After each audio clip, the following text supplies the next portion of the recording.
Magandang gabi o araw po sa inyo. Ako po si Carding, taga Barrio San Isidro. Matagal ko na pong gustong ibahagi itong kwentong to sa inyo, pero inabot ako ng halos ilang taon na bago ko nagawang muling alalahanin lahat. Taong 1991 nang mangyari to. Panahong wala pang masyadong ilaw sa kalsada, tahimik pa ang baryo at gabi-gabi ang maririnig mo lang ay mga kuliglig at huni ng tuko. Pero sa amin may isang lugar na ayaw ng lapitan ng karamihan tuwing dapit hapon, ang manggahan ni Lolo Ising. Si Lolo Ising ay kilala noon sa baryo bilang tahimik pero medyo kakatwa raw na matanda. May malawak siyang lupain sa dulo ng ilog kung saan tumutubo ang mga matatandang puno ng mangga. Doon kami madalas tumambay ng barkada ko, sina Mark, Joy at Warren. Si Mark, siya yung tipo ng leader sa tropa. Palatawa, pero may pagkakamatigas ng ulo. Si Joy, siya yung babaeng kasama namin na matapang. Pero pagdating sa usapang multo o aswang, agad nag-aantada.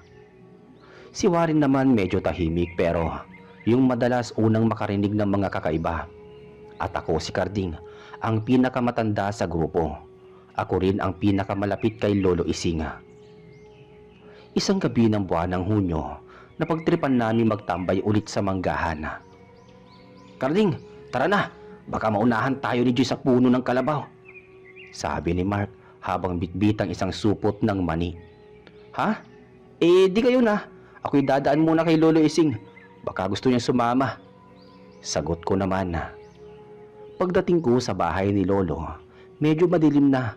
May lampara ng nakalagay sa bintana. At mula roon ay narinig kong parang may umaatungal na mahina sa loob. "Lolo? Lolo Ising?" tawag ko. Walang sumasagot. Pagtingin ko sa silong may gumagalaw. Pero nang sumilip ako, pusa lang pala. Kaya dali-dali na akong umalis at sinundan sina Mark papunta sa manggahan. Pagdating namin sa loob, sariwa pa ang amoy ng hinog na mangga. Tahimik maliban sa langit-ngit ng mga sanga at mga kuliglig sa paligid. Nagsimula kaming magkwentuhan. "Uy, huwag tayo masyadong magtagal dito. Sabi ng nanay ko may aswang daw na dumadaan tuwing kabilugan ng buwan," sabi ni Joya. Di sabihin mo sa nanay mo, hindi kami naniniwala sa mga ganon. Kung meron man, baka gutom lang. "Hindi kaya yung nakita kong anino nung nakaraang linggo, aswang yun?"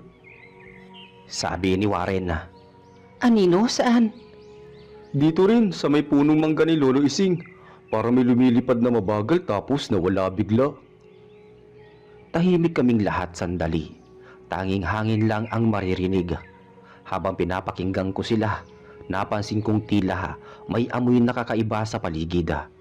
Parang dugong pinakuluan o hayop na bagong patay.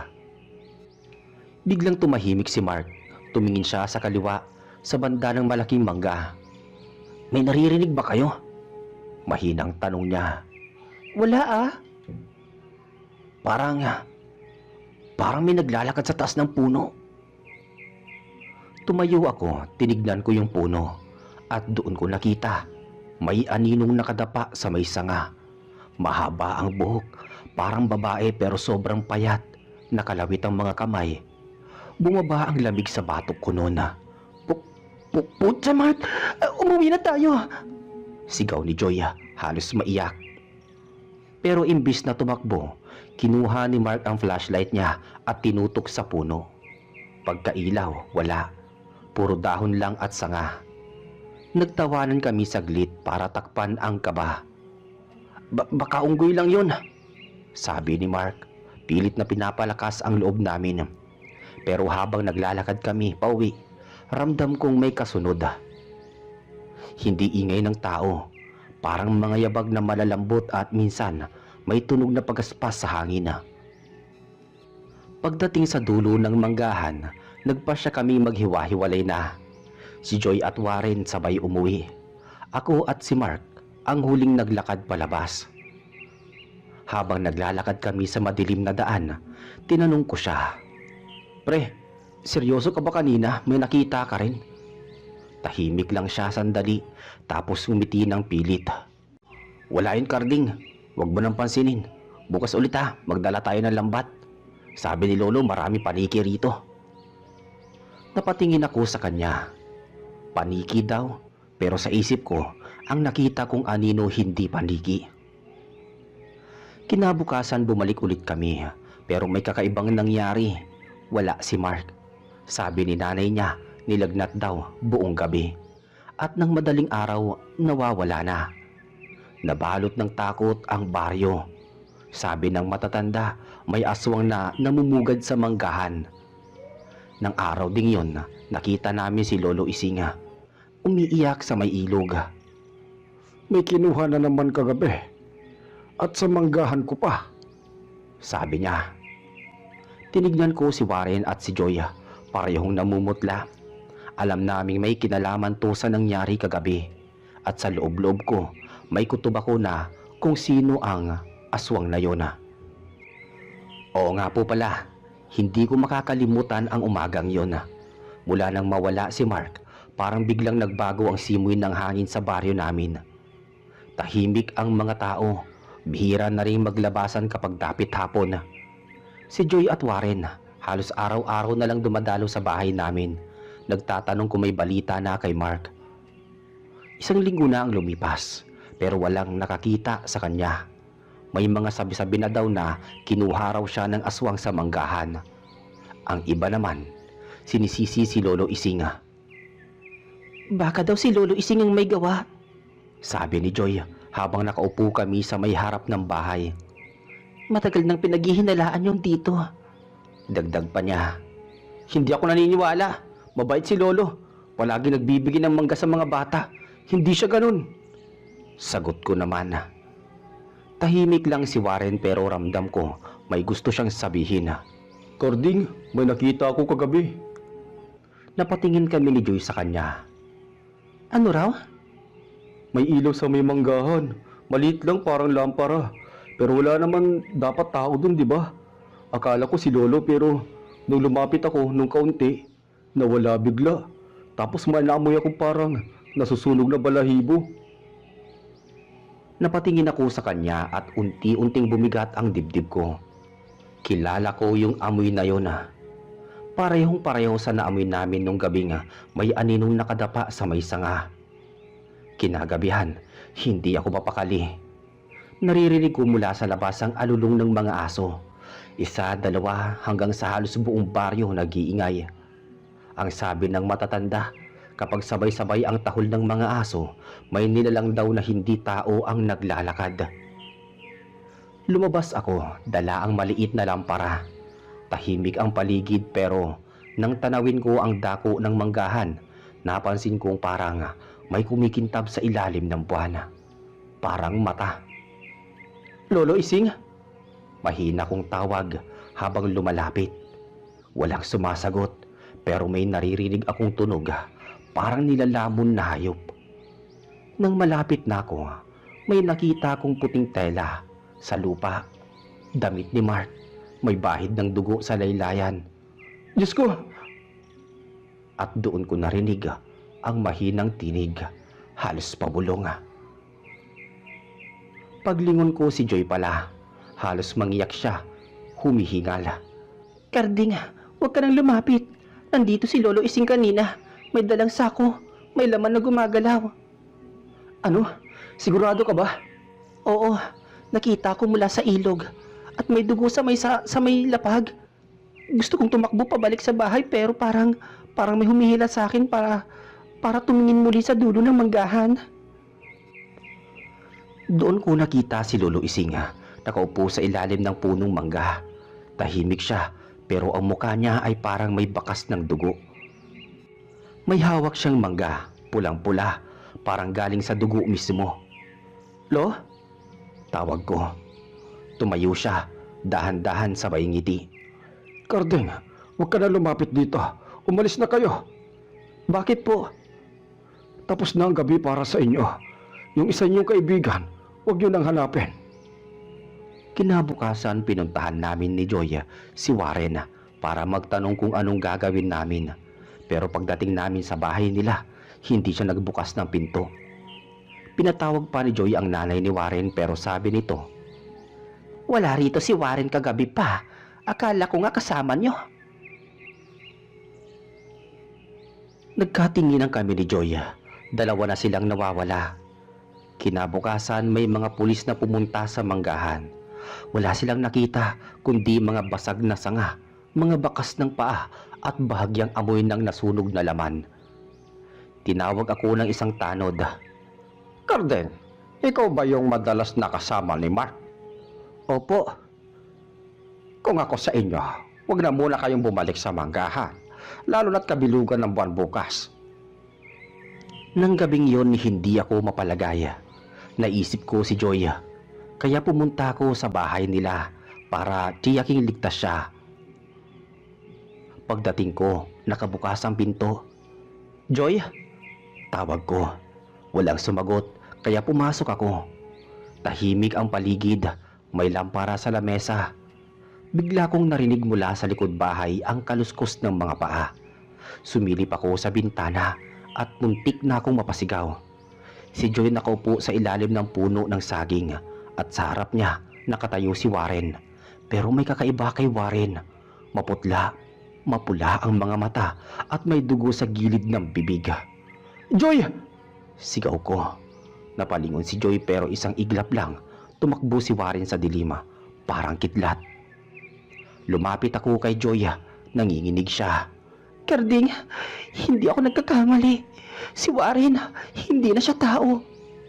Anong ibig mong sabihin? Kanina, kumakain siya ng pusa. Pinunit niya gamit ang ngipin, Karding. Halos hindi ako makapagsalita.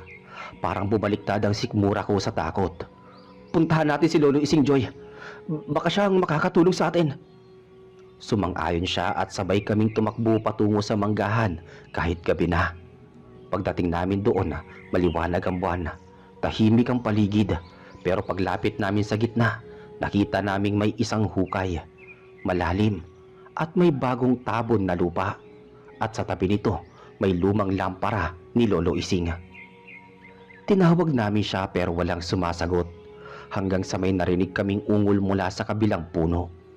Paglapit namin, nakita naming nakatali si Lolo Ising sa puno. May sugat sa leeg, parang sinakala. Lo, anong nangyari sa inyo? Tanong ko. Dahan-dahan siyang tumingin sa amin. Tumakbo kayo! Hindi ako ang aswang! Sino po? Tanong ni Joy. Ngumiti si Lolo, mahina sabay sabing, Kaibigan ninyo! Paglingon namin naroon si Mark, buhay pero iba na. Maputla, nanlilisik ang mata at may ngiting hindi pang tao. May hawak siyang laman, sariwa pa, at tumutulo ang dugo sa lupa. Karding, Joy, ang tagal kong hinintay na makabalik kayo. Mark? Halos hindi ako makapaniwala. Bakit ka ganyan? Tanong ni Joy.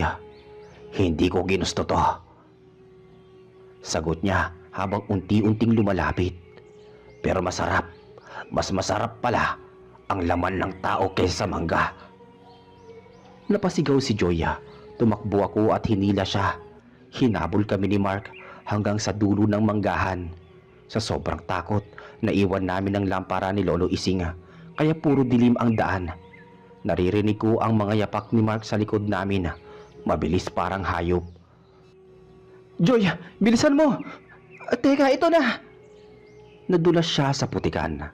Lumingon ako at doon ko nakita si Mark na nasa likod niya. Nakangisi, may mahabang kuko at dilat na dilat ang mga mata. Karding, huwag kang makialam, sabi niya. Hinampas ko siya ng kahoy pero parang wala lang. Tapos bigla siyang tumigil. Tinitigan ako at sabi nga, hindi mo ako naintindihan, Karding. Ginagawa ko lang to para mabuhay. Tumakbo kami ni Joy hanggang sa makalabas ng manggahan. Pagdating sa daan, nawala na siya ng lakas.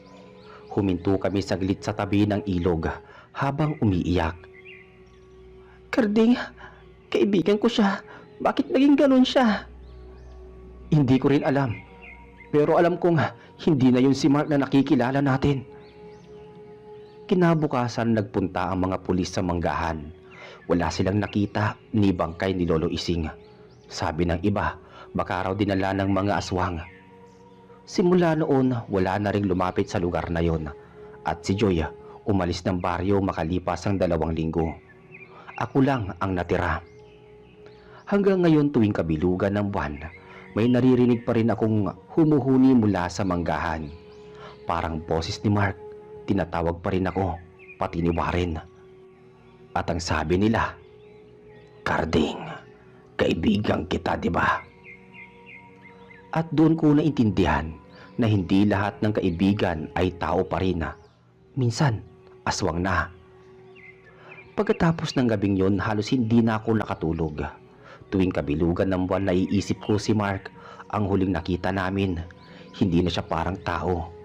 Ang mga mata niya parang may apoy sa loob at ang ngiti niya hindi ko malilimutan. Isang araw pumunta ako sa bahay ni Lolo Ising. Ang bahay niya ay tahimik pa rin pero may kakaibang bakas sa paligid. May apak na putik at ilang dahon na mangga na parang dinurog ng mabigat na paa. Lolo, nandito po ba kayo? Tawag ko, pero walang sumagot. Lumapit ako sa silong. Doon ko nakita isang lumang lampara. May amoy na pinalo ng apoy. Habang nakatitig, may kumatok sa bintana. Carding? Mahinang tinig. Si Warren pala yun, ngunit iba na ang itsura. Maputla, may pagkakayari sa muka. Anong ginagawa mo rito? Tanong ko, nanginginig. Bumalik para sa kanya. Sagot niya sabay lingon sa punong mangga. Kinagabihan, nagpasya akong bumalik sa manggahan. Dala ko ang maliit na kutsilyo at flashlight. Bumalik na rin si Joy noong mga panahong yon, kaya kasama ko siya. Parehong nanginginig sa takot. Carding, baka ito na yung huli nating gabi dito. Bulong niya. Basta sama-sama tayo, walang mangyayari. Sagot ko, kahit ramdam ko rin ang kaba. Pagdating sa gitna ng manggahan, naroon si Mark, nakatayo sa ilalim ng punong mangga. Hindi siya gumagalaw nung una. "Carding, Joy, narito na ang gabi," sabi niya. May boses na parang may 2 tinig. Mark, bakit ganyan ka? "Hindi ko kontrolado to," sabi niya sabay tawa ng malakas. Tumayo si Warren sa gilid, parang sumusunod sa bawat kilos ni Mark.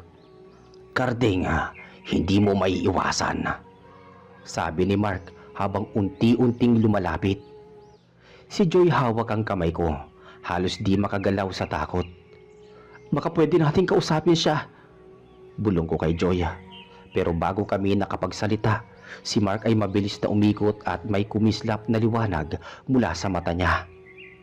"Pumili ka, Carding, ako o sila." Lumapit ako at tinanong, Anong ibig mong sabihin, Mark? "Ang kaibigan mo, hindi mo na makikita kung hindi mo pipiliin ang sagot." Sagot niya. Joy, tumakbo ka na. Tumakbo siya sa akin, sabay abot sa braso. Nang biglang may maramdaman kaming hangin sa may likod. Hindi pa tapos ang oras niyo, mga bata. Si Lolo Ising pala yun, nakatayo sa gilid ng manggahan. Carding, huwag ka nang pumasok sa lilim ng mga aswang. Hindi lahat ng kaibigan ay tao pa rin. Sabi niya. Lolo, anong gagawin namin? Kung gusto niyo pang mabuhay, iwanan niyo ang lugar na ito. Si Mark nakatingin sa amin parang may pinag-iisipan. "Carding, Joy, susunod ako sa inyo. Pero isang gabi lang. Pagbalik, wala na kayong makikilala sa akin." Sabi niya, sabay ngiti na nakakatakot. Si Warren hindi na gumalaw, nakaluhod sa tabi ng puno, parang nagdarasal. Lumipas ang ilang araw, halos hindi kami nakalabas ng bahay ni Joy. Tuwing gabi naririnig namin ang ungol at kaluskos sa manggahan. Ang mga aso sa baryo, tahol, hanggang madaling araw. Ngunit kapag sinisilip namin mula sa bahay, wala na. Isang gabi ay narinig namin ang tunog sa bubong ng bahay ni Joy. Karding, tulungan niyo ako. Sabi ni Mark, halos umiyak. Bulong-bulong kami ni Joy. Sabay humakbang palabas, ngunit bago kami makalapit, nawala siya sa dilim, parang bula, walang bakas. Kinabukasan, bumalik ulit kami sa manggahan. Dala ang ilang tao mula sa baryo. Gusto naming tuklasin kung saan siya nagtatago. Pero pagdating namin, puro sangalanga. At may bagong hukay sa ilalim ng puno ng mangga. Wala si Mark, wala si Warren, pati si Lolo Ising. Hindi ko maintindihan. Nasaan na sila? Tanong ni Joy, halos umiyak. Baka tinawag sila ng engkanto o kaya aswang. Sagot ng isang matanda. Tahimik kami. Ramdam ko sa katawan ko parang may nakatingin mula sa dulo ng manggahan. May narinig kaming tawa, malakas, mabagal, at tila nagmumula sa hangin. Pag uwi namin, walang nakakausap sa bata sa baryo. Lahat natatakot. Ako, si Joy at ilang matatanda na lang ang natitira sa paligid. Hanggang sa ilang buwan, unti-unti kaming nakalimot sa mukha ni Mark. Pero tuwing tinititigan ko ang buwan, ramdam ko pa rin ang tingin niya sa akin. Parang boses niya na tinatawag ako mula sa manggahan. Hindi ko na kayang tiisin ang kaba tuwing gabi. Kaya nagpasya akong bumalik sa manggahan ni Lolo Ising. Akong mag-isa lang.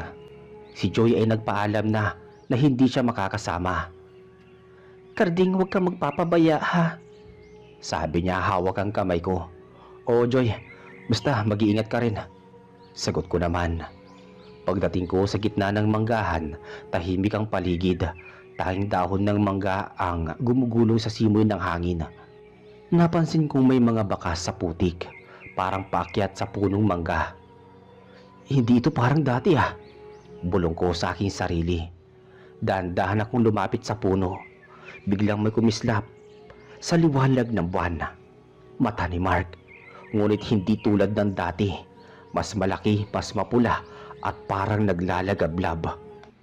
Karding, Mark, bakit ka pa nandito? Inihintay kita matagal na. Sabi niya, dahan-dahan na lumalapit.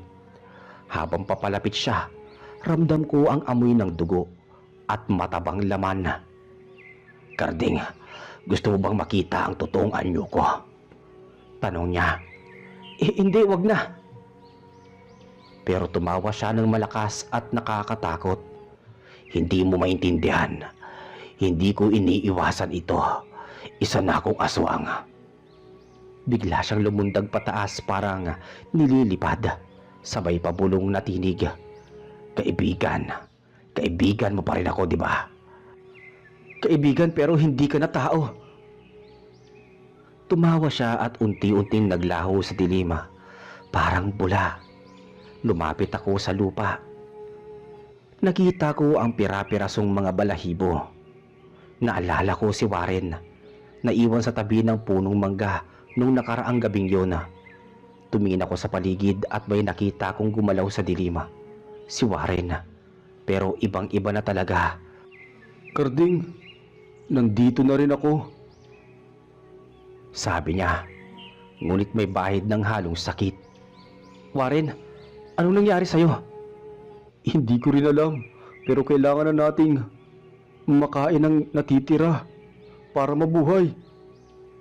Napahinto ako sa takot. Hindi, Warren. Hindi natin pwedeng gawin yan.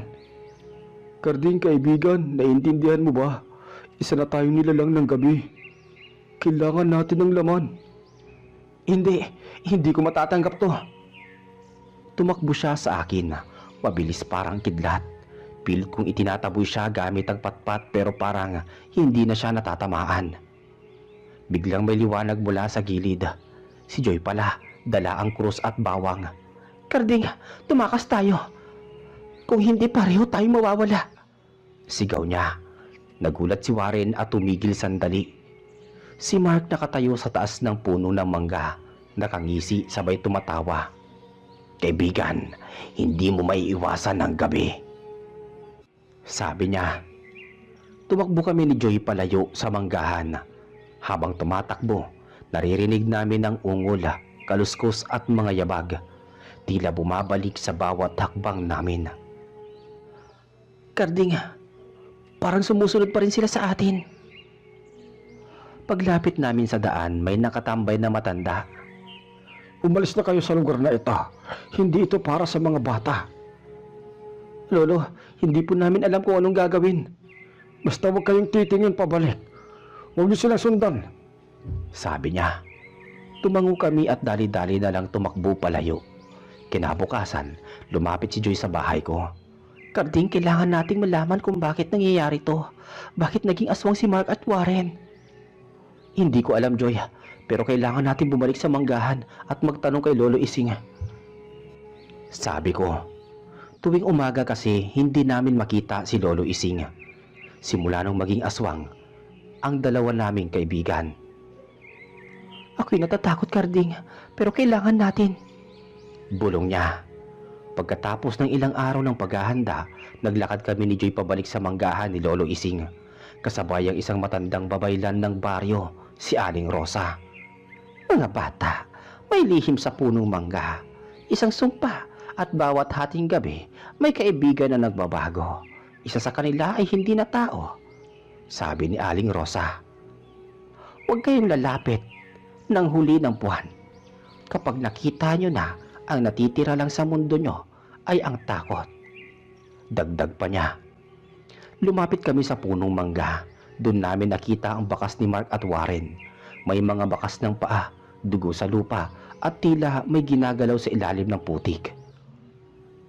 Karding, Joy, narito kami, kaibigan. Kaibigan niyo pa rin kami. Boses ni Mark mula sa dilim. Hindi ko na kayo kaibigan. Sigaw ko. Tumawa siya at saka dahan-dahang parang aninong naglaho sa hangin. Si Warren nakatayo sa tabi. Walang boses, nakatitig lang sa amin. Parang naghihintay. Muling bumalik kami sa baryo. Walang sino man sa amin na nakakausap ng maayos. Ang iba, nagtatago tuwing gabi. At ang mangga ni Lolo Ising, nananatiling tahimik. Ang di nila alam, sa tulong ng babaylan na aming kasama, winakasan na namin ang mga buhay ng aswang na dati naming naging kaibigan. Sa tulong na rin ni Lolo Ising na nagawang isakripisyo ang sariling buhay. Isa rin pala siyang aswang. Binasag niya ang kanyang sariling mutya at kasabay ng kanyang pagkamatay ay siya ring pagkamatay ng dalawa naming kaibigan. Dahil pala sa kanya, nahawa ng pagkaaswang ang aking mga kaibigan.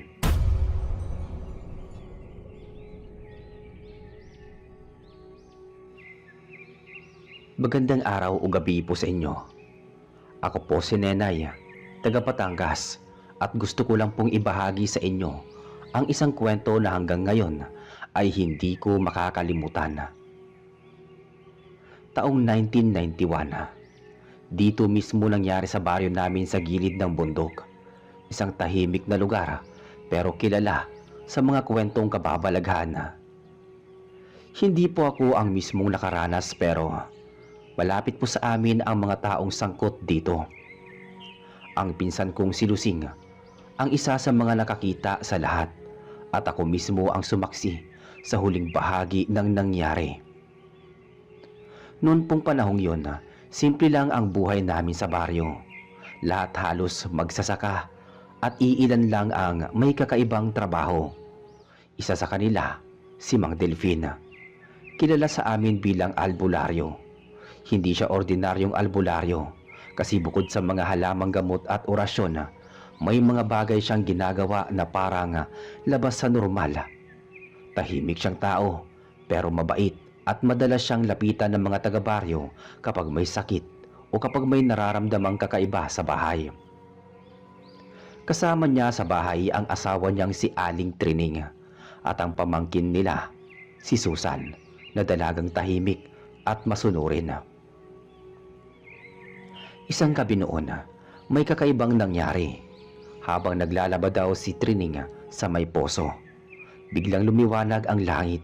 Akala nila kidlat, pero walang kulog. Pagtingin niya sa taas, may nakita raw siyang parang bola ng apoy na tumatama pababa.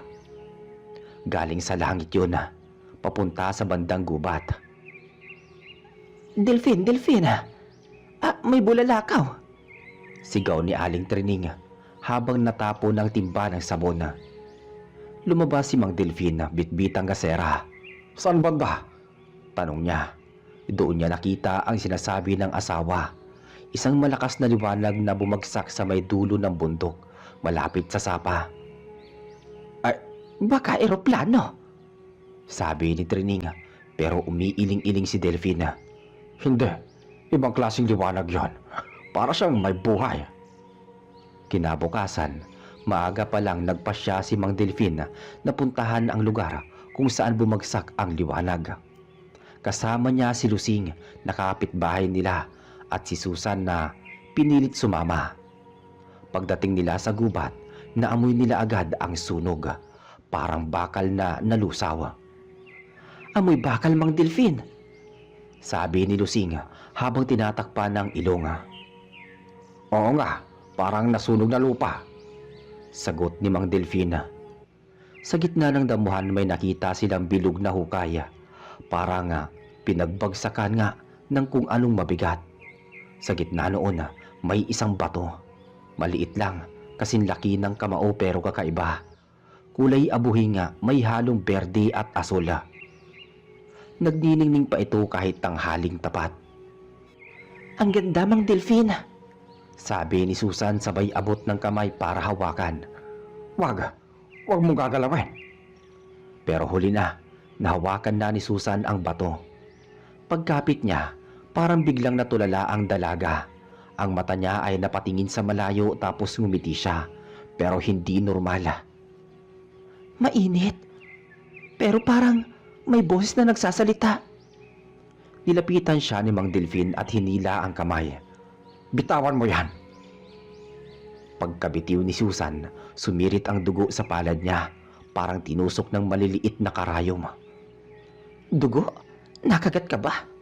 Sabi ni Lusinga. Ay, hindi po.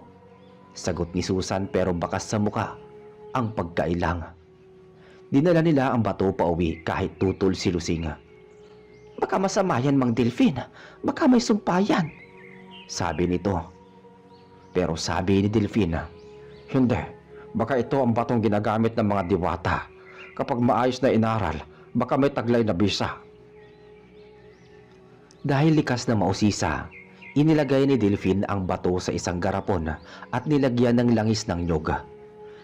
Nilagay niya ito sa altar niya kung saan naroon ang mga orasyon at anting-anting niya. Simula noon nag-iba ang ihip ng hangin sa bahay nila. Madalas daw marinig ni Trining na may naglalakad sa labas kahit 10 oras ng gabi. Minsan maririnig niya nga, parang may kumakaluskos sa kisame. Pero pagsilip nila, wala naman. Ilang gabi ang lumipas. Si Susan naman ay nagbago. Hindi na siya lumalabas ng bahay tuwing umaga. Tulala, tahimik at minsan ay nagsasalita mag-isa. May bumubulong sa kanya. Sabi ni Trining. Sabi niya, galing daw sa bato. Dagdag pa nito. Kinagabihan habang kumakain sila, biglang nagkalabog sa kusina. Baka pusa. Sabi ni Mang Delfin pero nang silipin niya, nakita niya ang garapon. Basag, wala na ang bato. Kinabukasan isang batang lalaki ang nakita sa may sapa. Walang buhay pero walang sugat. Ayon sa mga tao, ang mga mata ng bata ay parang nakatitig sa langit at ang mga kamay nito ay parang may hawak na hangin. Mula noon, hindi na nagparamdam si Susan ng normal. Madalas siyang mawala sa gabi, tapos babalik kinabukasan na parang walang nangyari. Minsan may dugo sa labi niya, minsan basa ang mga paa kahit walang ulan. Lusing, naniniwala na akong hindi ordinaryo yung bato. Parang may nakalabas na kung anong nilalang. Sabi ni Aling Trining isang gabi. Sumang-ayon si Lusing. Sabi ng nanay ko, dati kapag may bumagsak na bulalakaw, huwag daw hahawakan kasi minsan may laman yan. Hindi lang bato, kundi tahanan ng nilalang mula sa itaas. Pinuntahan nila si Mang Delfin na abala sa pagsasaayos ng mga orasyon. Hindi ito masama. Ang mga ganitong bagay sinusubok tayo. Kapag may malinis na puso, kayang kontrolin. Pero hindi iyon ang nangyari. Gabi-gabi, habang lumalakas ang ulan at hangin, may naririnig silang iyak sa paligid ng bahay. Nagsasabi yun nang at humihingi ng tulong. At minsan, boses pa ni Susan. Isang gabi nakita ni Lusing si Susan sa ilog. Nakaluhod, hawak-hawak ang bato at umiiyak. Wala na akong magagawa. Ayaw niya nang umalis sa akin. Sabi niya. Ano ba yung ayaw? Sino? Tanong ni Lusing. Yung laman ng bato. Siya raw ang nagbigay ng buhay sa mga albularyo. Pero kapalit daw, isa sa amin. Hindi na nakaimik si Lusing. Kinabukasan natagpuan si Mang Delfin na walang malay sa altar niya. Nakabukas ang mga mata at sa dibdib niya nakapatong ang bato. Mainit pa rin at kumikislap. Si Susan nawala na. Wala ni isang nakakita sa kanya kahit saan. Hanggang isang gabi, sa liblib na bahagi ng sapa, may mga nakarinig ng tilaok. Hindi manok, hindi rin tao. At mula noon, may mga nawawalang hayop sa baryo. Sabi nila si Susan daw iyon, ang dalagang nakapulot ng bato ng bulalakaw. Ang babae na naging sisidlan ng nilalang na hindi dapat ginising. Pagkatapos ng araw na natagpuan si Mang Delfin na nakahandusay sa altara, hindi na naging tahimik ang buong baryo. Pinuntahan siya ng ilang kalalakihan para tulungan, pero kahit anong gising nila, hindi siya nagigising. Humihinga pa siya pero mahina, parang tulog na ayaw magising. Si Aling Trining halos mabaliw kakaiyak.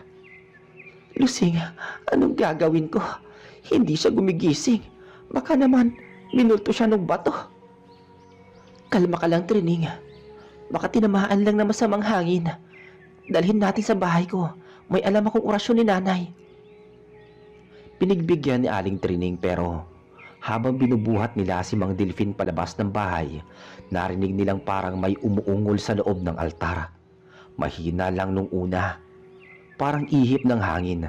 Pero nung habang papalayo sila, lalong lumalakas. Parang tinig ng babae na umiiyak. Lusing, naririnig mo ba yon? Tanong ni Aling Trining. Oo, para kasing boses ni Susan. Sabay silang napatingin sa altara at doon nila nakita ang garapon kung saan dati nakalagay ang bato at muling puno ng langis at gumagalaw, parang may humihinga sa loob. Napatakbo sila palabas, dala si Mang Delfin na walang malay pa rin. Pagdating nila sa bahay ni Lusing, pinahiga nila si Mang Delfin sa papag. May mga tanda sa dibdib niya, parang sunog hugis bilog. Tignan mo, Lusing, yan na ang pinatungan ng bato kagabi. Umiling lang si Lusing. Hindi, ang mga sugat na ganyan, hindi gawa ng tao. Tumakbo siya palabas at tinawag si Kaindo, ang pinakamatandang lalaki sa baryo. Siya raw ang may alam sa mga sinaunang kwento tungkol sa mga bulalakaw. Pagdating ni Kaindo, tahimik niyang tinignan si Delfina. Pagkatapos bumuntong hininga at nagsalita, mababa ang tono. Yan ang sinasabi ko na mangyayari kapag may nakialam sa bato ng langit. Hindi lahat ng bumabagsak galing sa itaas sa biyaya.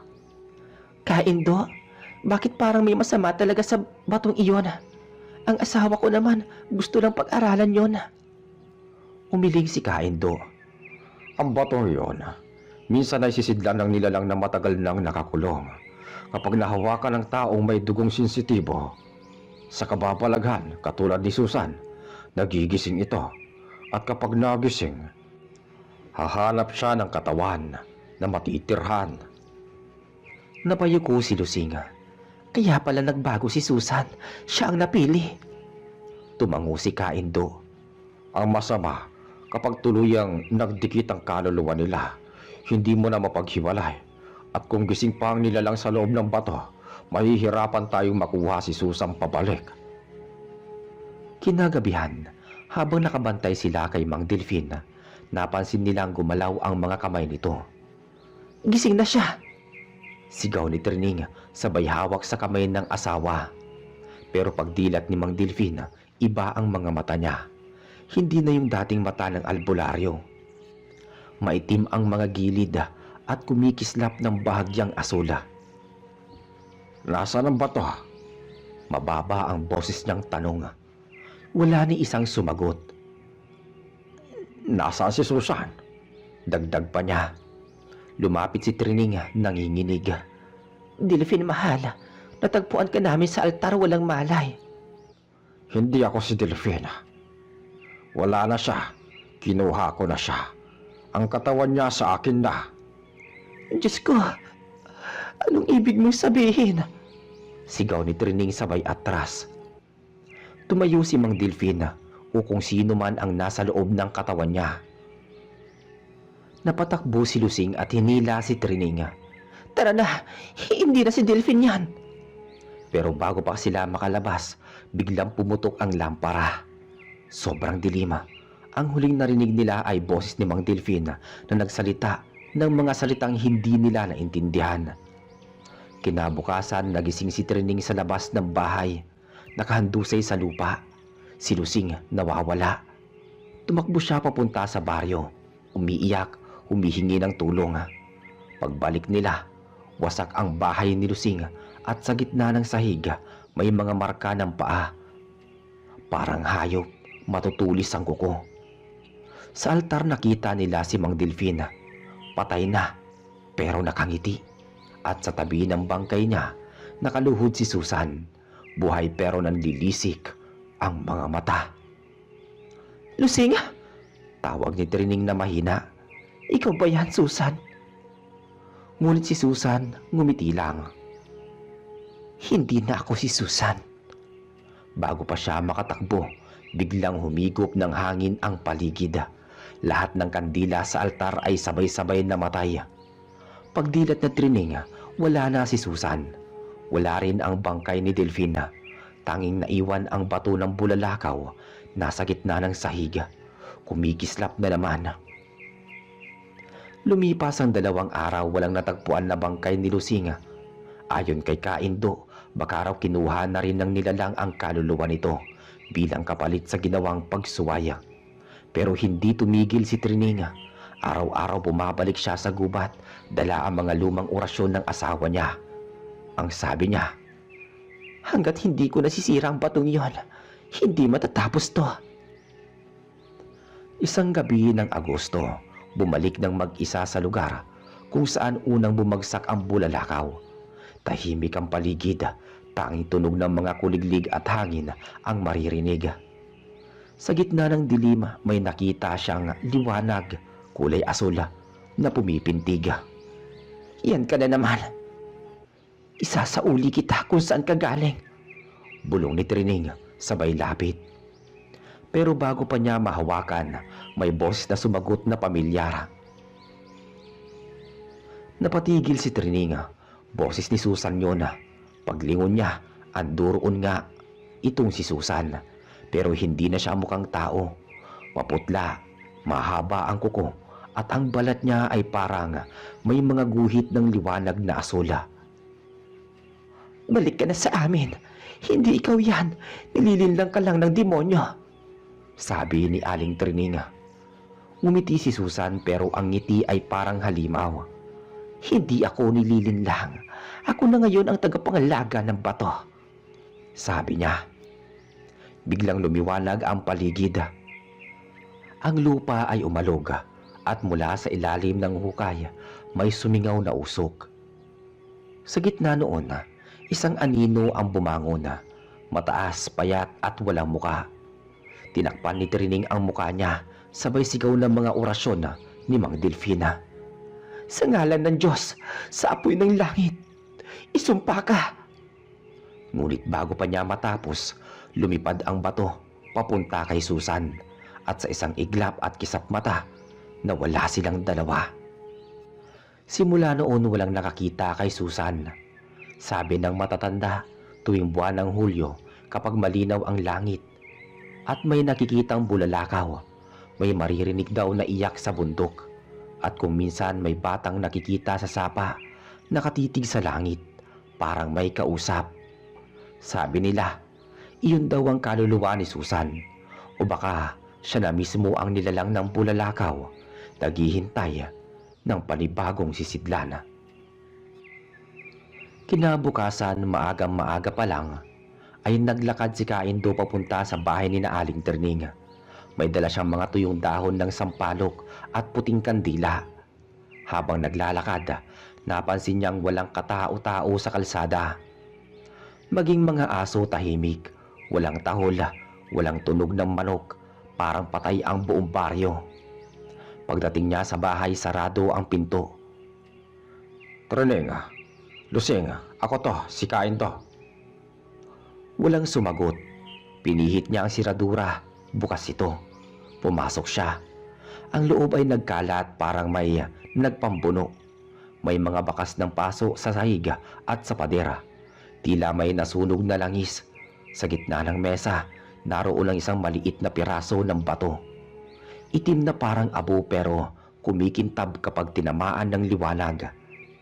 Lumapit si Kaindo sabay bulong. Diyos ko, yan na nga yun. Kinuha niya ito at nilagay sa supot ng tela. Hindi na pwedeng manatili to rito. Kailangan ko tong ibaon sa hukay bago tuluyang magising. Sa kabilang baryo nakita si Lusing. Buhay pero kakaiba na siya. Nakaupo lang siya sa gilid ng ilog, nakatitig sa tubig. May lumapit na dalawang bata na nagtataka. Ating Lusing, anong ginagawa mo dyan? Dahan-dahan siyang tumingin sa kanila. Maputla, walang emosyon. Hinahanap ko si Trining. Nakita niyo ba siya? Umiling ang mga bata. Bigla siyang ngumiti. Ganun ba? Nandun na pala siya. Kasama ng liwanag. Wika ni Lusing.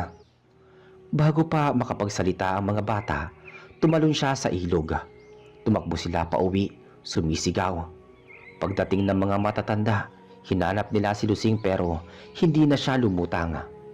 Ang tubig ay parang kumulo at sa ilalim nito may kumikislap na parang asul na liwanag.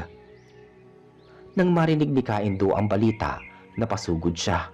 Dala ang tela na may laman na bato. Ayusin niyo ang paghahanap bago pa mahuli ang lahat.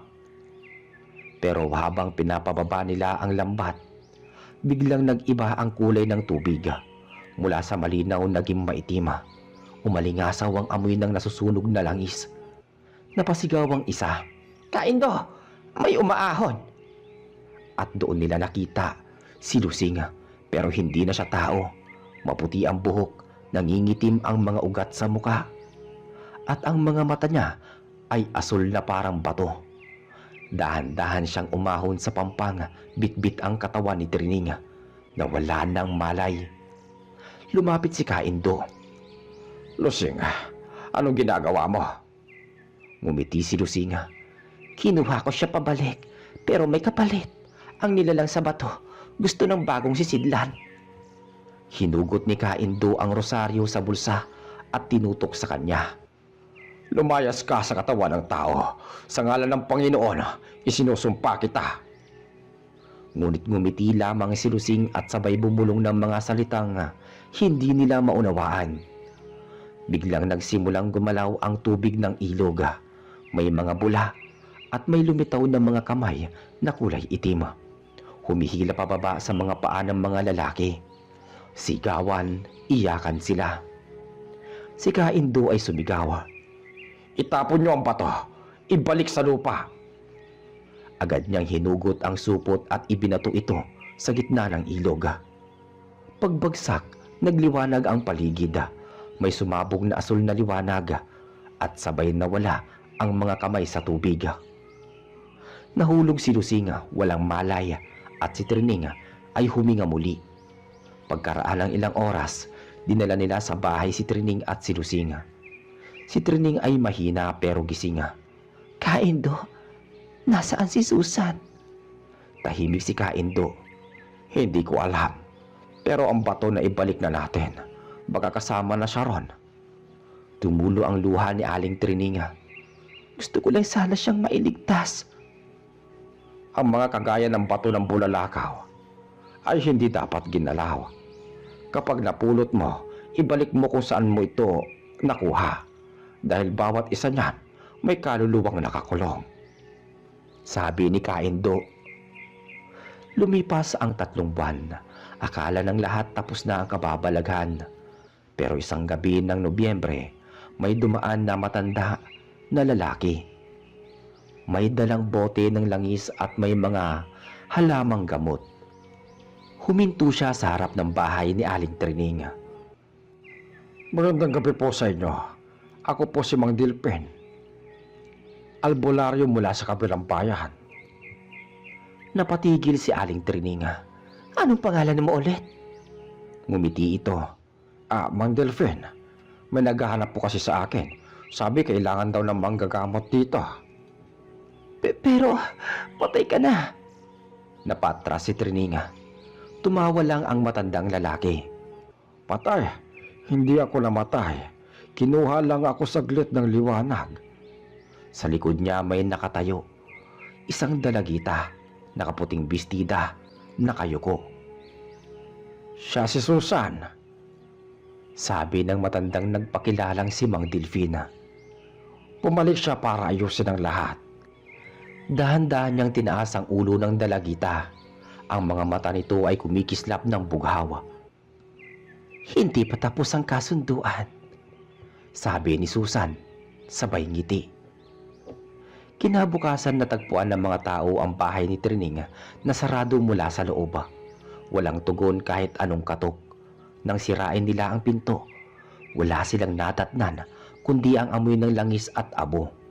Sa gitna ng sahig, nakaukit ang hugis bituin at bilog na may abo ng bato sa gitna. Mula noon, muling tumahimik ang baryo. Ngunit tuwing gabi ng ulan, sinasabing may lalaking kumakatok sa mga bahay. Nag-aalok ng gamot sa may sakit na hindi gumagaling.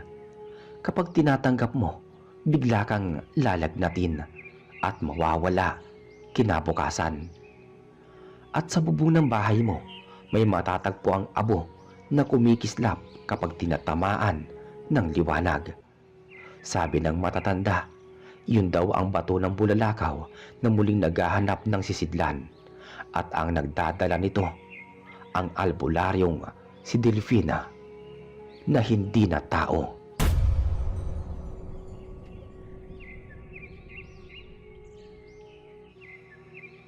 Magandang gabi po sa inyo. Ako po si Gardo. Isa po akong mangingisda na tubong Luzon. At gusto ko lang pong ibahagi sa inyo ang isang karanasan na hindi ko malilimutan. Nangyari po ito noong taong 1979 sa isang maliit at liblib na baryo. Ang tawag sa lugar namin ay Baryo Masupil. Isang tahimik na bayang nakaharap mismo sa dagat. Pero sa kabila ng ganda at yaman ng dagat, may itinatagong hiwaga at sumpa. Noong mga panahong yon, simpleng buhay lang ang meron kami. Halos lahat ng tao, mangingisda. Umaga pa lang, naghahanda na ng lambat, tapos gabi na, nasa dagat pa rin. Umaasang makahuli ng sapat para sa pamilya.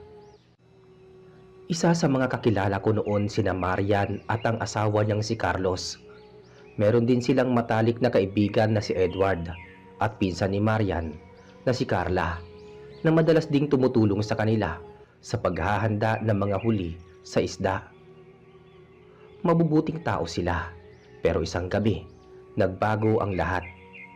Nagsimula ang lahat isang gabi ng Hulyo. Malakas ang alon at halos walang pumalaot sa dagat. Pero si Carlos, matigas ang ulo. Sayang ang gabi. Kapag ganitong malakas ang hampas ng hangin, lumalapit ang mga isda sa pangpang. Mas maraming huli. Sabi niya. Carlos, huwag muna, masama ang panahon. Sabi naman ni Marian habang hawak-hawak ang kamay ng anak nilang si Junjun. Baka delikado. Umiti lang si Carlos. Sandali lang tumahala, 3 oras lang ako. Kasama ko si Edward. Babalik din kami bago maghating gabi. Wala nang nagawa si Marian kundi pagdasal na ligtas ang asawa. Kasama ni Carlos si Edward at tumulak silang dalawa gamit ang maliit nilang bangka. Madilim ang langit, walang buwan at tanging liwanag ng lampara ang gabay nila. Habang lumalayo sila sa pampang, naririnig nila ang tila mga awit na galing sa ilalim ng dagat. Mahina pero malinaw, parang boses ng babae. Pare, narinig mo ba yun? Tanong ni Edward. Ang alin? Yung parang may umaawit parang babae. Napatingin din si Carlos. Sa una akala niya hangin lang o hampas ng alon. Pero maya-maya lumakas ang boses. Malambing, malungkot, parang nangaakit.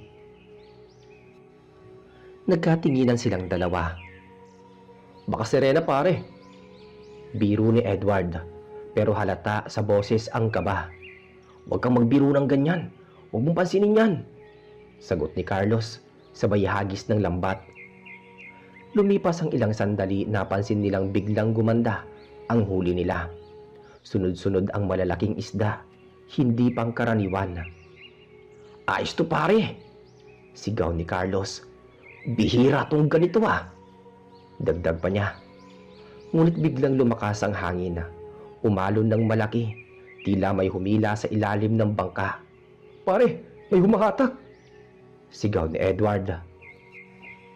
Hinila nila pareho ang lambat, pero parang may nakakapit mula sa ilalim. Paglingon ni Carlos sa tubig, nakita niya ang anino ng isang babae. Mahaba ang buhok, kumikislap ang balat sa ilalim. Nakangiti ito, malamig ang tingin, at sa kamay nito, nakapulupot ang bahagi ng lambat. Napatigil si Carlos. Diyos ko ah! Pare, bitawan mo na! Sigaw ni Edward, pero bago pa siya makagalaw, biglang humampas ang malaking alon. Napasubsob sila pareho. Nang magkamalay si Carlos, mag-isa na lang siya sa bangka. Wala na si Edward. Edward, pare! Sigaw niya, pero tanging alon lang ang sagot. Sa di kalayuan, may aninong lubulubog at lumilitaw. Babaeng nakangiti, may buntot na kumikislap sa ilalim ng tubig. Kinabukasan, natagpo ang palutang-lutang si Edward sa may dalampasigan. Wala nang buhay. May mga bakas na parang kalmot sa dibdib at tila kinagat sa leeg. Takot na takot si Marian nang makita si Carlos na halos wala sa kanyang sarili. Anong nangyari? Tanong niya habang niyayakap ang asawa. May nakita akong babae sa dagat. Sirena siya. Siya yung kumuha kay Edward. Hindi na nagsalita si Carlos kinagabihan. Tahimik lang.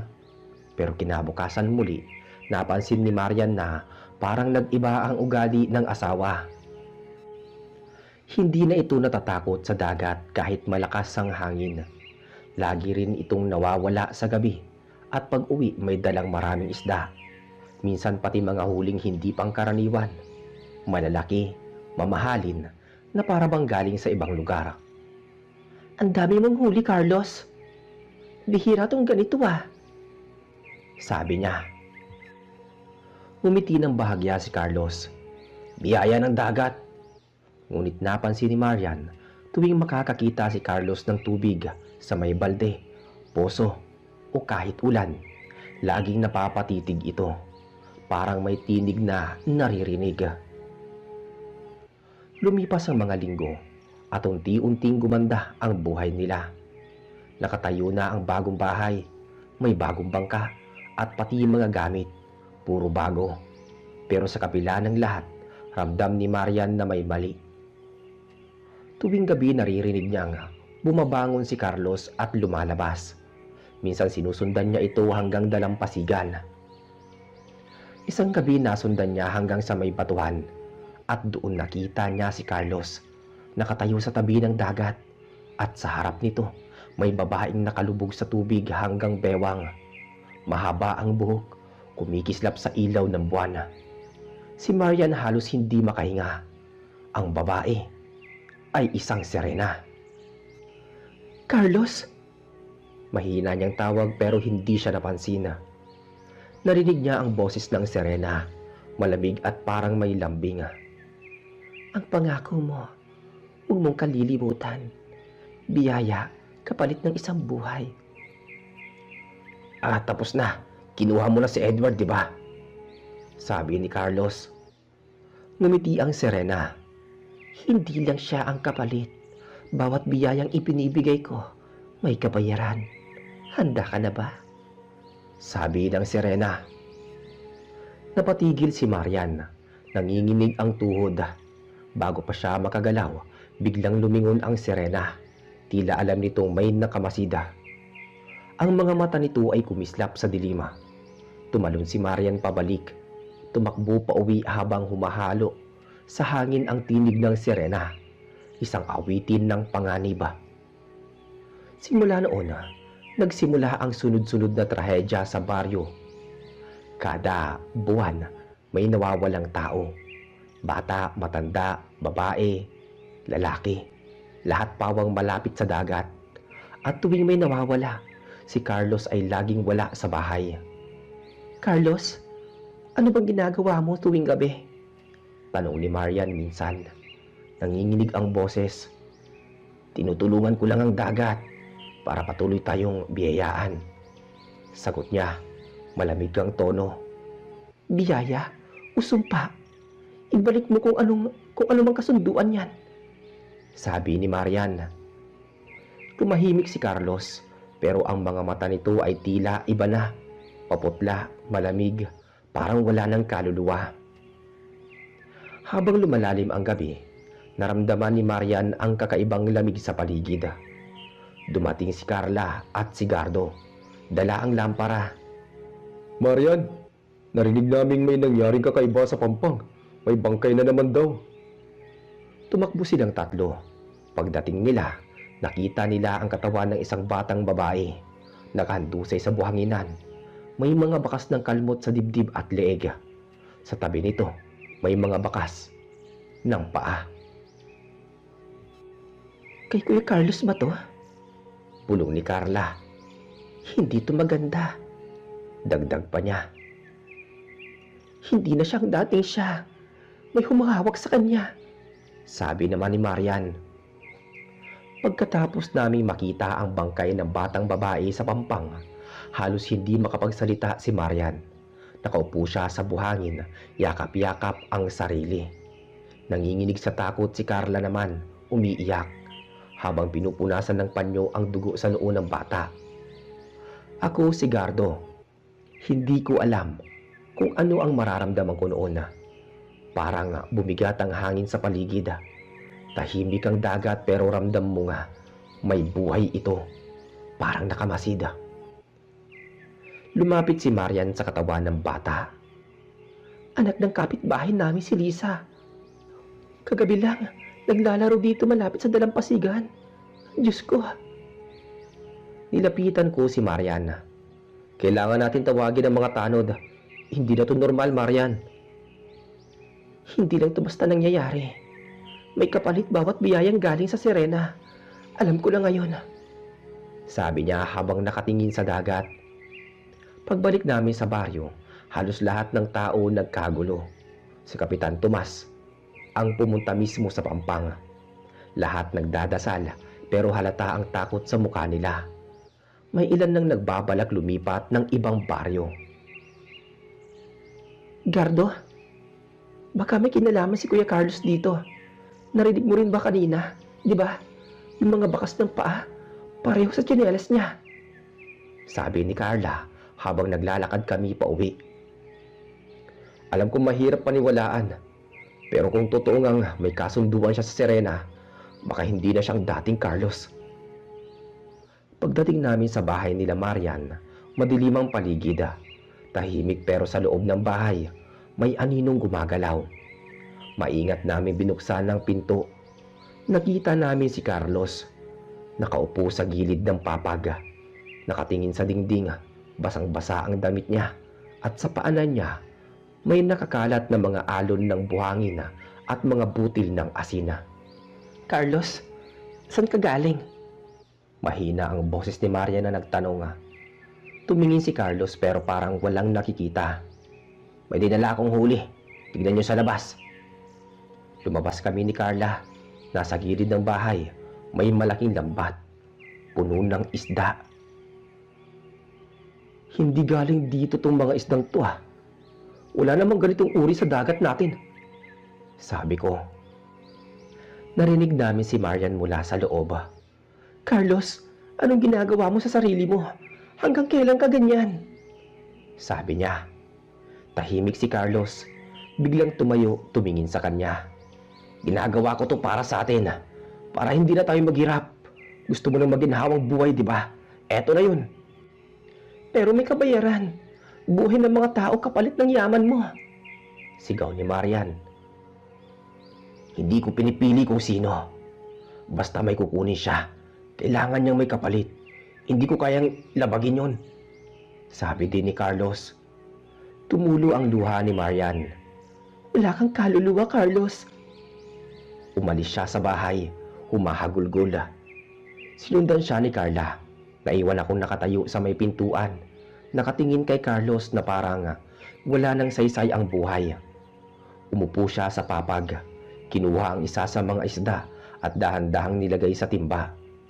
Habang ginagawa niya yon, nakita ko sa braso niya may bakas na parang kaliskis. Kumikinang sa ilaw ng lampara. Hindi ko na kinaya. Lumabas ako ng bahay. Kinabukasan, nagdesisyon si Kapitan Tomas na magpatawag ng pagpupulong sa barangay hall. Nandoon halos lahat ng taga-baryo. Lahat takot. Lahat may kanya-kanyang kwento. May mga nakaririnig daw ng awit sa gabi. May nakita daw na liwanag sa gitna ng dagat at may mga asong umiiyak tuwing hating gabi. Tumayo si Marian sa gitna ng pagpupulong. Hindi ko alam kung maniniwala kayo pero may sirena sa dagat natin. Si Carlos ang asawa ko. May kasunduan sa kanya. Sabi ni Marian. Nagbulungan ang mga tao. Tumayo si Mang Eli, matandang mangingisda. Hindi ako nagtataka. Noon pa, may naririnig na akong kwento tungkol sa sirenang yan. Biyaya daw ng dagat pero may hinihinging buhay. Pag tinanggihan mo, ikaw ang kukunin. Paano natin siya mapapatigil? Tanong ni Carla. May isang paraan. Kailangan putulin ang kasunduan, pero delikado yon. Dapat harapin mismo ng tao may kasunduan ang sirena at bitawan ang pangako niya. Sagot ni Mang Eli. Paano kung ayaw niya? Tanong ni Marian. Pag ayaw, pareho silang mamamatay. Tahimik ang lahat. Kinagabihan, hindi mapakali si Marian. Gusto niyang matapos ang lahat kahit ikapahamak pa niya. Nagpasya siyang pumunta kay Carlos sa may dalampasigan. Sumama ko pati si Carla. Pagdating namin, nakaupo si Carlos sa bato. Nakatingin sa dagat. Malamig ang hangin noon. Walang buwan. Pero sa gitna ng karimlan, may kumikislap na liwanag sa tubig. Parang katawan ng babae. Carlos, tapusin mo na to. Sigaw ni Marian. Ngumiti si Carlos. Hindi ko na kaya, Marian. Hindi ko na siya kayang labanan. Kailangan ko siya. Lumitaw ang sirena. Dahan-dahang umahon sa dagat. Maganda pero nakakatakot. Mahaba ang buhok. Kumikislap sa asin ng tubig. Ang mga mata niya kulay asul na parang yelo. Carlos, sumama ka na sa akin. Walang gutom, walang hirap sa ilalim ng dagat. Sabi ng sirena. Hindi, wala kang karapatang kunin siya. Sigaw ni Marian. Ngumiti ang sirena. Bakit? Siya mismo ang pumayag. Siya ang tumawag sa akin nang gabing halos mamatay siya sa gitna ng alon. Ako ang nagligtas sa kanya At ito ang kabayaran. Sabi ng sirena. Hindi mo siya iniligtas. Niloko mo siya. Biglang tumama ang hangin. Umalon ng malakas. Tila galit ang dagat. Lumapit ang sirena kay Carlos. Hinawakan ang kamay nito. Halika na, Carlos. Babalik tayo sa ilalim. Doon mo makikita ang tunay na biyaya. Umiyak si Marian. Carlos, pakiusap. Piliin mo kami. Piliin mo ako. Nakatingin si Carlos sa kanya. Mahal kita, Marian. Pero huli na ang lahat. Hinila siya ng sirena. Tumalon sila sa tubig. Sumigaw si Marian at tumakbo palapit. Pero hinila ko siya. Wag, baka ikaw naman ang kunin. Sumigaw siya ng malakas pero nilamon na ng alon ang boses niya. Kinabukasan, hindi na nakita si Carlos. May mga nagsasabing nakita nila ang bangkay nito sa ilalim ng batuhan. Pero nang sumisid si Mang Eli at kasama niya, wala silang nakita. Tanging mga kaliskis at bakas ng dugo lang. Lumipas ang mga araw, tahimik na muli ang dagat pero walang gustong pumalaot. Natakot ang lahat hanggang isang gabi. Habang nasa bahay kami ni Marian, narinig namin ang awit. Mahina pero malinaw. Parang tinig ng babae mula sa malayo. Yung tinig ng sirena. Hahanapin niya ako. Sabi ni Marian. Nakatingin sa bintana. Kailangan nating umalis dito. Pumunta tayo sa bayan, sa kapatid mo. Umiling siya. Hindi ako aalis hanggat hindi ko alam kung nasaan si Carlos. Sabi ni Marian. Pagkalipas ng 3 gabi, bumalik kami ni Carla sa dalampasigan para hanapin si Marian. Ayon kay Mang Eli, hindi na raw ito umuwi mula ng gabi ng bagyo. Nag-alala kami. Nasa tabi ng dagat ang bahay nila. Madilim at tahimik. Pumasok kami sa loob. Walang tao. Pero sa ibabaw ng mesa, may nakita kami. Nakalagay doon na nakasulat, huwag daw kami mag-alala. Susundan niya daw ang kanyang asawa at kailangan niyang tapusin ang sumpa. Tumakbo kami palabas. Pumunta kami sa pampang. Sa may bato nakita namin nakahubad ang tsinelas ni Marian. Sa buhanginan, may bakas ng paa papunta sa tubig. Pero sa bandang dulo, naglaho ang mga yapak. Diyos ko, baka kinuha na rin siya. Sabi ni Carla. Ilang saglit lang, may umalon mula sa dagat. Malakas parang may sumisisid.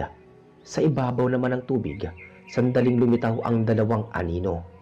Isang babae at lalaki. Magkayakap bago tuluyang naglaho sa ilalim.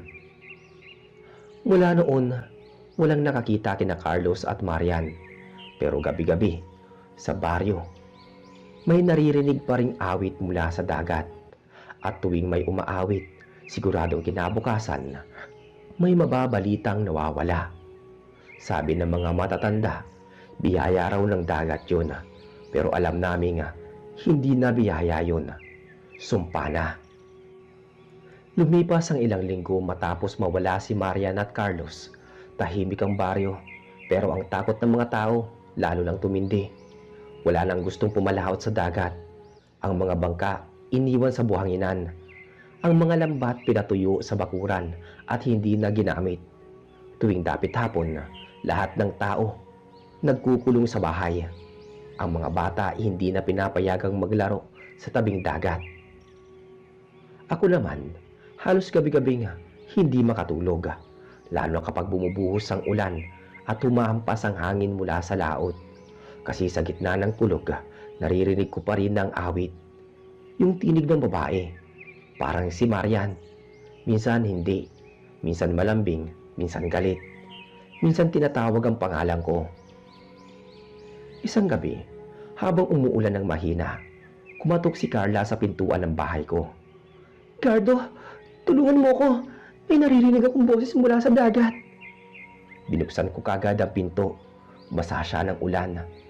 Anong boses? Boses ni Ate Marian. Gabi-gabi ko na itong naririnig simula noong 1 linggo. Carla, baka iniisip mo lang yan. Hindi si Marian yon. Huwag mo nang pansinin. Narinig ko talaga, Gardo. Minsan pati pangalan mo tinatawag eh.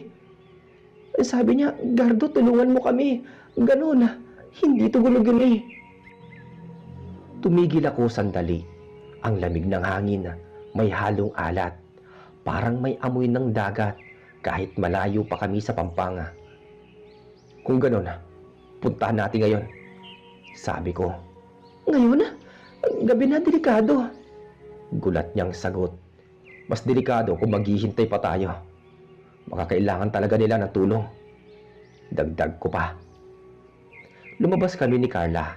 Dala namin ng gaserang lampara at ang lumang rosaryo ni Mang Eli. Habang naglalakad kami papunta sa dalampasigan, lumalakas ang hampas ng alon. Ang hangin, malamig at mabigat. Sa malayo kumikislap ang kidlat.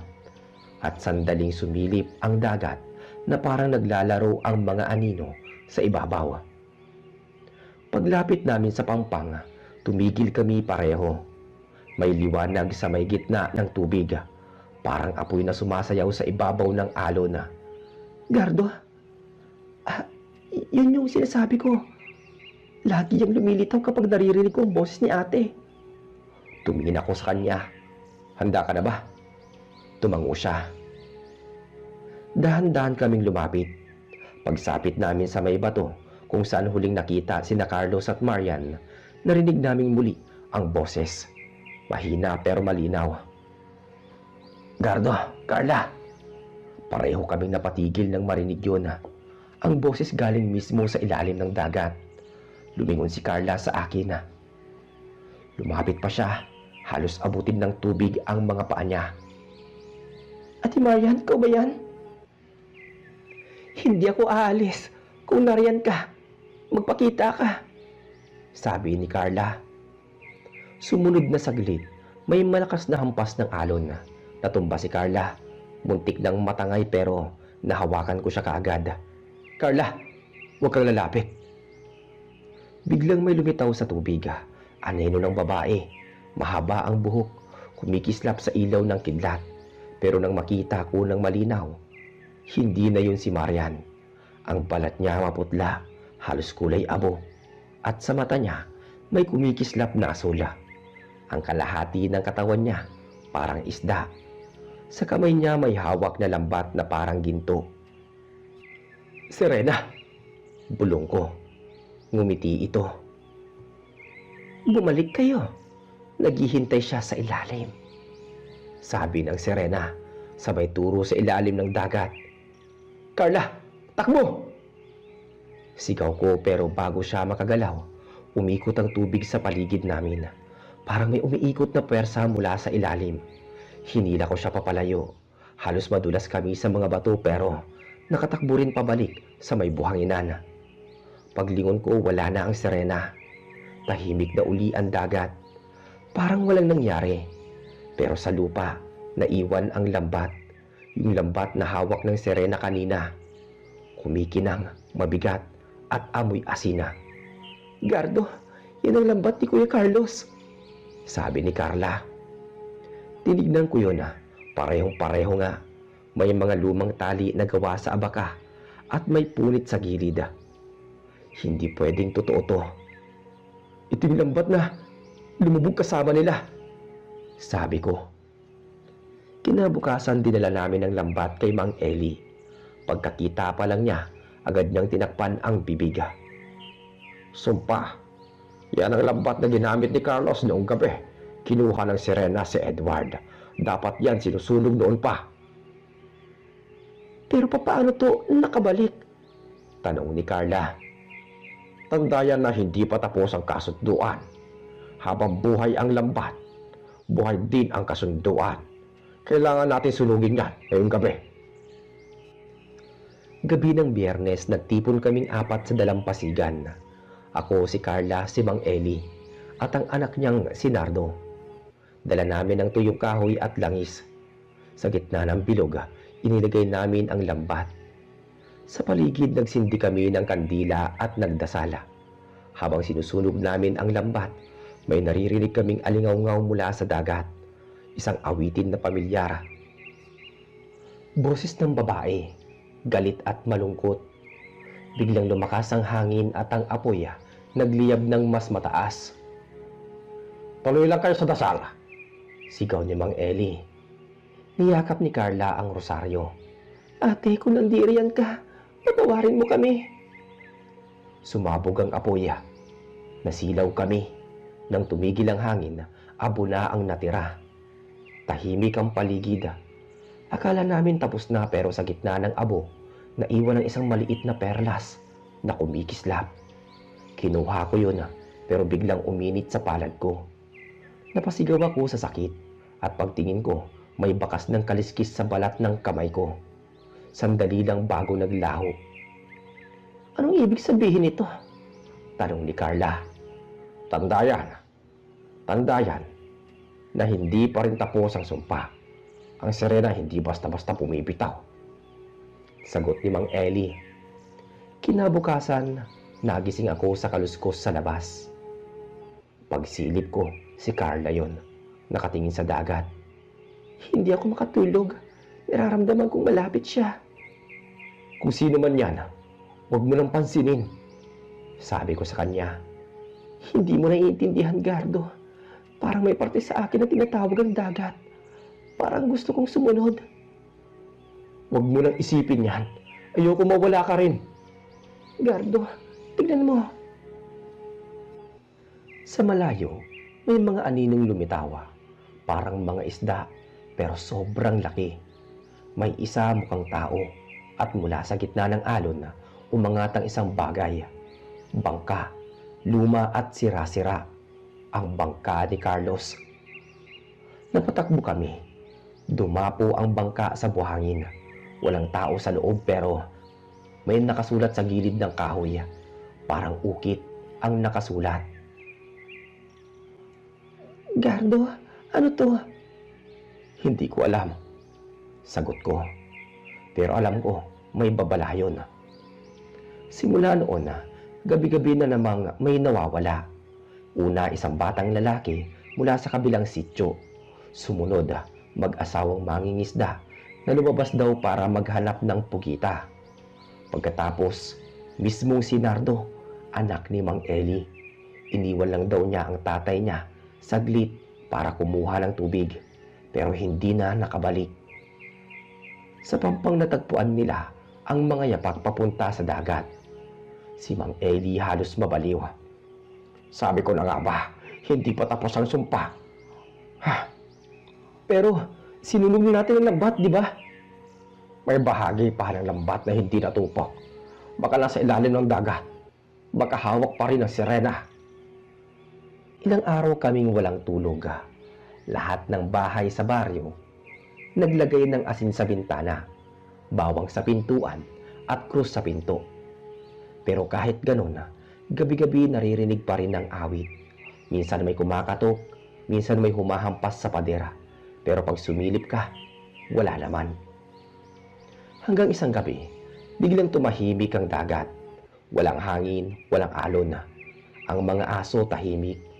Sabi ni Carla, Parang bago magbagyo. lumabas ako, dala ang lampara. Pagtingin ko sa tubig, may nakalutang na anino na naman. Babae nakadamit ng puti, mahaba ang buhok.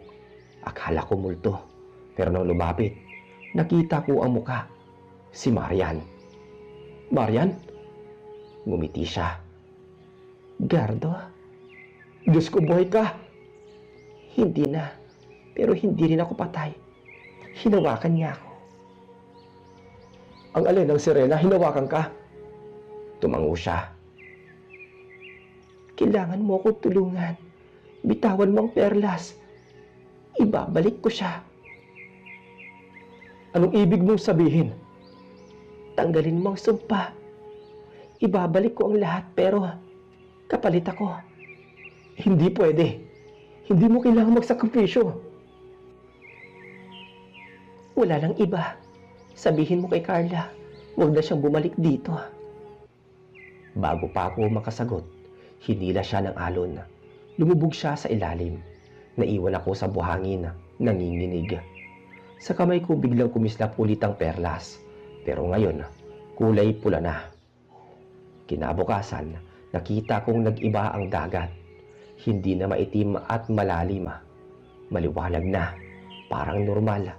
Pero sa bawat hampas ng alon, may kasabay na tinig.